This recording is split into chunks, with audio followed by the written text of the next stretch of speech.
Hi పిల్లలు, అమ్మమ్మ కథలకు స్వాగతం. ఈరోజు మనం కష్టార్జితం అనే ఒక కథ చెప్పుకుందాం. ఇదేంటంటే అనగనగా ఒక ఊర్లోను కామయ్య అనే ఒక కమ్మరి ఉన్నాడు. ఆ కమ్మరికి చిన్న దుకాణం ఉంది. దుకాణం అంటే షాపు. ఆ షాపులోను అతను కత్తులు, కొడవళ్ళు, గుణపాలు ఇట్లా ఇనుముతో తయారు చేసే వస్తువులన్నీ తయారు చేస్తూ ఉండేవాడు అనమాట.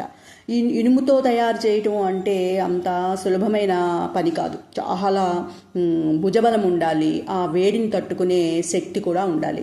ఈ కామయ్యకి భుజబలము ఉంది, ఆ వేడిని తట్టుకునే శక్తి ఉంది, చెమటోడ్చి పనిచేసి డబ్బులు సంపాదించాలనే ఆసక్తి కూడా ఉంది ఇతనికి.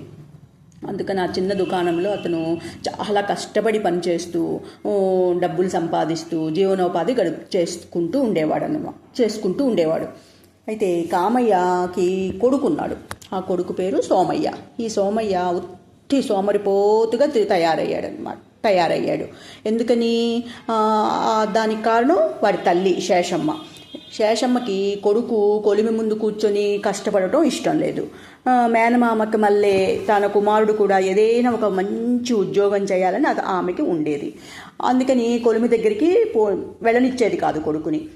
ఆ ఉద్దేశంతో ఏం చేసింది ఆవిడ, ఈ కొడుకుని స్కూల్లో జాయిన్ చేసి పలకా పుస్తకం ఇచ్చి స్కూల్కి పంపించడం మొదలుపెట్టింది. ఈ కామయ్యకి ఇదేమి నచ్చేది కాదు. కులవృత్తి చేయకపోవటం ఏమిటి, ఇదేమన్నా లోకానికి చెరుపు చేసే పనా ఏమిటి, కులవృత్తి చేసుకోవాలని భార్యకి చెప్తూ ఉండేవాడు. కానీ భార్య వినేది కాదు.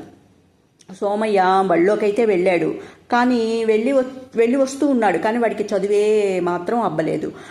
పోనీ కొలిమితిథి దగ్గర కూర్చొని ఏదైనా ఆ పనైనా నేర్చుకున్నాడా, కులవృత్తి అయినా నేర్చుకున్నాడా అంటే అది నేర్చుకోలేకపోయాడు. రోడ్లమ్మట తిరుగుతూ సరదాగా అందరితోనూ కాలక్షేపం చేస్తూ తిరుగుతూ ఉండేవాడనమాట.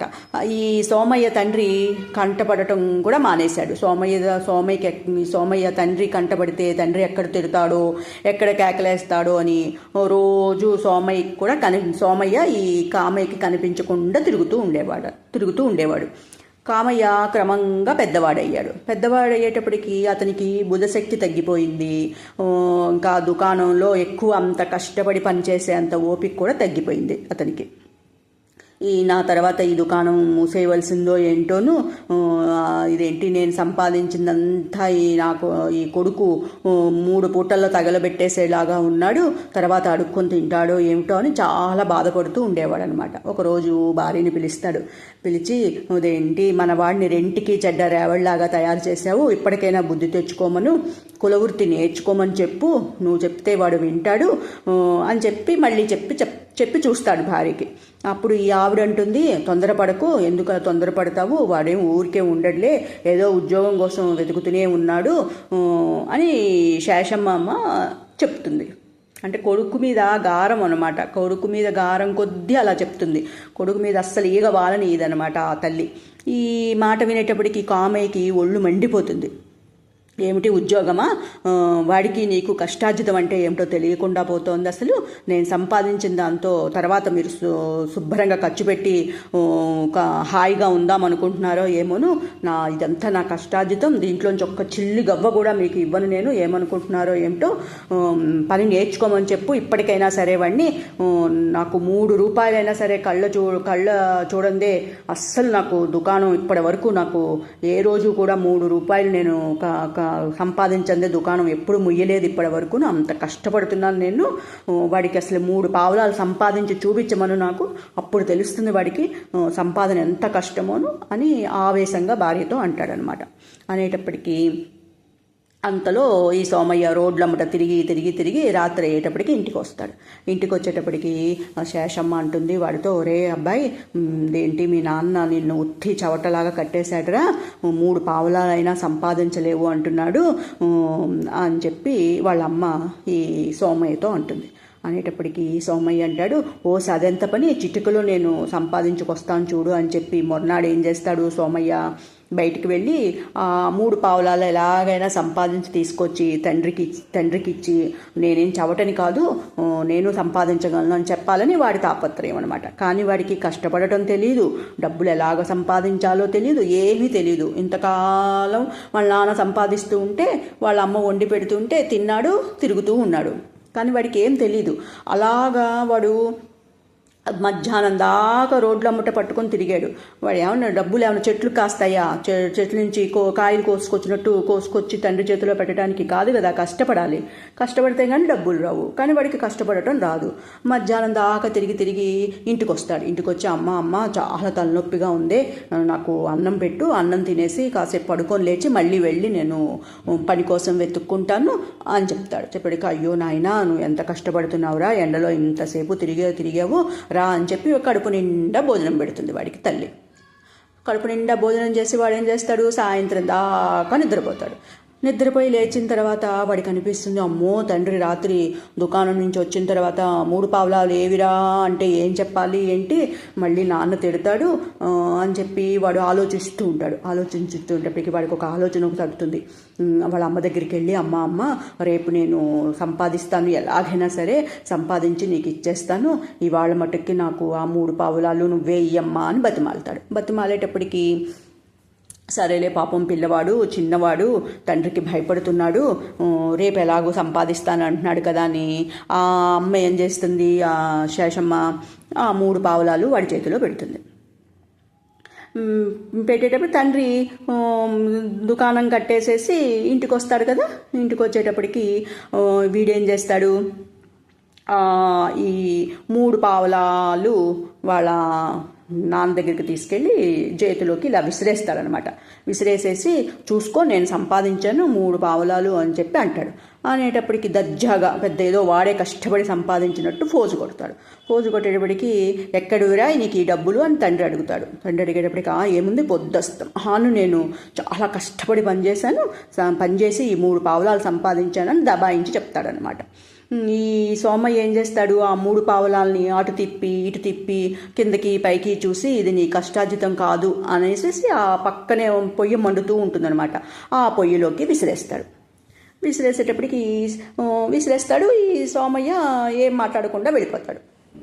మర్నాడు ఈ శేషమ్మ సోమయ్యతో అంటుంది, ఒరే ఇవాళ్ళైనా సరే అలాగా కష్టపడి ఆ 3 పావలాలు సంపాదించరా అని చెప్తుంది. వాడేం చేస్తాడు, వాళ్ళ అమ్మకి తెలియకుండా వాళ్ళ అమ్మ దాచుకునే డబ్బులు పెట్టెలోంచి 1 రూపాయి తీసేసుకుంటాడనమాట. దొంగతనం చేసేస్తాడు. తీసేసుకుని వాడికి ఇష్టమైన స్వీట్ షాప్కి వెళ్ళి పావలా పకోడీలు కొనేసేసుకుని ఆ మిగిలిన 3 పావలాలు దగ్గర పెట్టుకుని సాయంకాలం దాకా రోడ్లు అమ్మట తిరిగి ఇంటికి వస్తాడు.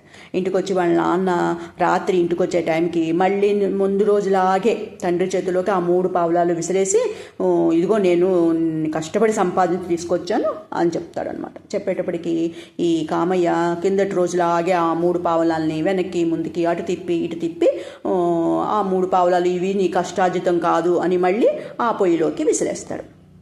విసిరేసేటప్పటికి వాడు మళ్ళీ మామూలుగా కామ్గా వెళ్ళి పడుకుంటాడు.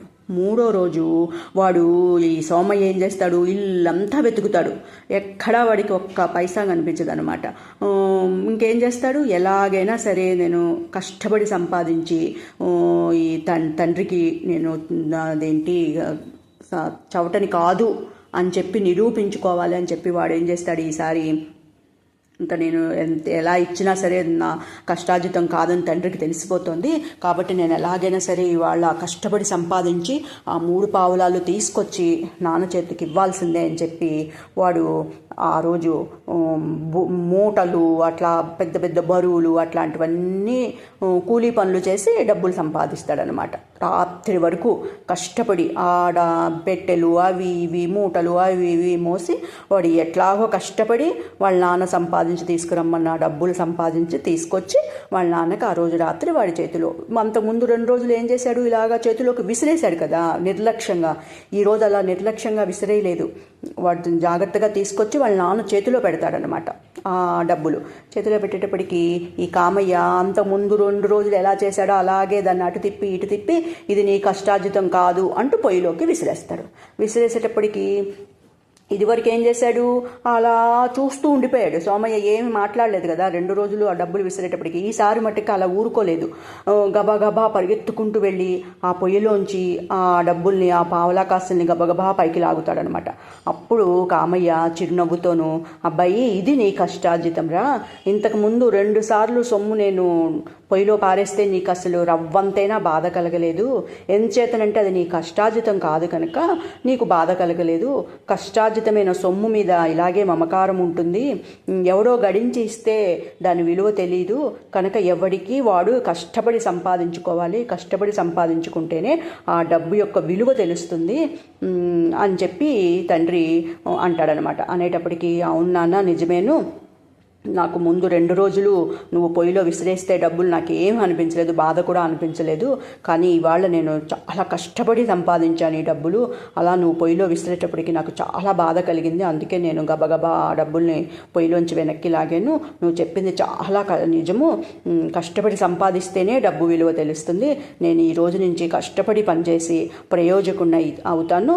నీ దగ్గరే నేను మన కులవృత్తిని నేర్చుకుంటాను అని చెప్పి ఈ తండ్రితో అంటాడనమాట ఈ సోమయ్య. అప్పుడు తల్లిదండ్రులు ఇద్దరూ చాలా సంతోషపడతారు. ఓకే, మనం కూడా ఏం చేయాలి, మన తల్లిదండ్రులు మనల్ని చదువుకోమని స్కూల్కి పంపిస్తున్నారు కదా, కష్టపడి చదువుకోవాలన్నమాట. చదువుకునే వయసులో కష్టపడి చదువుకుంటే మనం కూడా అలాగా డబ్బులు చక్కగా సంపాదించవచ్చు. సరేనా మరి? కథ కంచికి మనం ఇంటికి. Bye bye, good night.